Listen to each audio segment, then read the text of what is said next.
বান্দাদেরকেই মুমিন বলা হয়। আমাদের তো হয় কি কোন রাত্রে বেলা আসতিছে কি হইছে কাকা এতগুলো মাছ কে ওই পাতিলাম মেলাগুলো মাছ কি হইছে কার কাটটা নিয়ে আইছো ও তো আর কোয়া যায় না কথা কয় না। তুমি অন্যের মাছ ধরে নিয়ে আসছো কেউ দেখে নাই কিন্তু দেখছে কে? ওই অন্যের মাছের কাছে যখন গেছো তখন তোমার আল্লাহর কথা স্মরণ হইছে।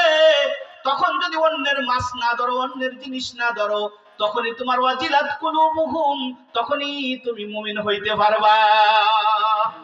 কথা বলেন। যখন আমি গুনাহ করতে যাব যখন আমার সামনে গুনাহ এসে যাবে তখন আমার আল্লাহর ভয় যদি আমার দিলের ভিতরে চলে আসে তখন মনে করতে হবে আমি মুমিন হয়ে গেছি, আল্লাহ তাআলা আমারে মুমিনের গুণ দিয়া দিছে। মুমিনের গুণ পাঁচটা গুণের ভিতরে এক নম্বর গুণ আল্লাহর কথা শুনলেই মুমিন ভয়তে কাঁপতে থাকে। কথা বলেন।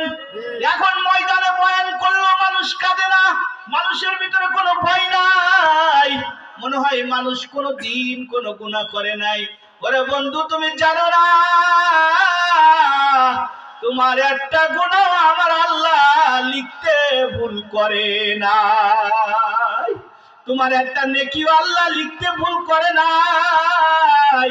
এই জন্য বন্ধু আল্লাহকে যদি আপনি আর আমি প্রকৃত মুমিন হইতে চাই আল্লাহর নাম স্মরণ হইলেই আপনার আমার ভিতরে ভয় সৃষ্টি হবে।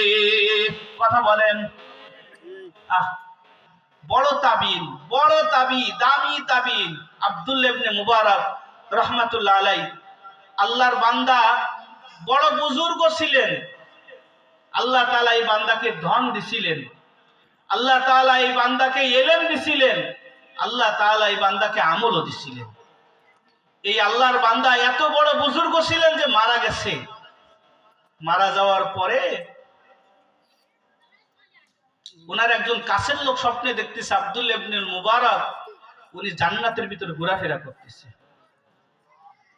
তা বলতেছে হুজুর আজকে আমল করেছেন বলেই জান্নাত পেয়ে গেলেন। কয় না রে, আমি ছোট্ট একটা জান্নাত পাইছি হুজুর।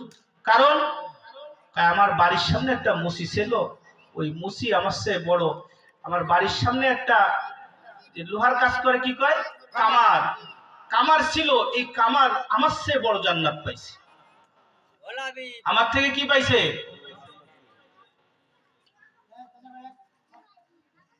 আমার থেকে বড় জান্নাত পাইছে।